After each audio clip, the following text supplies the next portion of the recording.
This was Montford Point, a snake-infested North Carolina swamp that became a training ground for blacks during World War II. The base was established in 1941 after President Franklin Roosevelt ordered the Marine Corps to accept blacks. But Marines there were still subjected to the racism and segregation that defined that chapter of U.S. history. 70 years later, the resentment still lingers. Very few Montford Point Marines are still living, but most, like 88-year-old CARREL REAVIS, are glad that their struggle made a difference for future generations. The ones who stayed at Montford Point and went through that was the reason we have people still in the Marine Corps, the reason we have generals in the Marine Corps.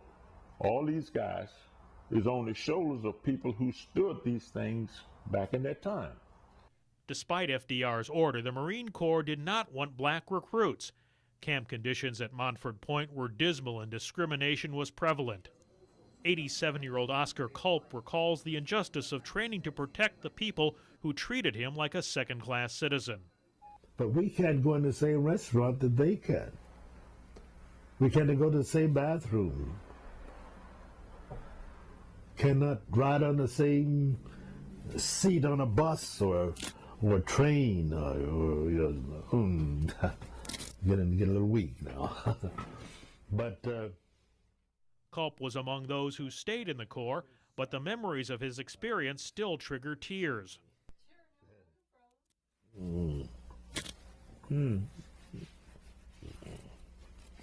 Sometimes I get a little emotion about it. Today, the Marine Corps is rolling out plans to teach all Marines about Montford Point. Congress is expected to vote Tuesday whether to grant the Congressional Gold Medal to the Montford Point Marines. If all of the Montford Point Marines had to go through what they have already gone through again to protect our country, they would. In spite of how they were treated, in spite of conditions, they would do it. Many do not know about the Montford Point Marines and the painful chapter in the Marine Corps' history, but in time they will. Chris Havlick, The Associated Press.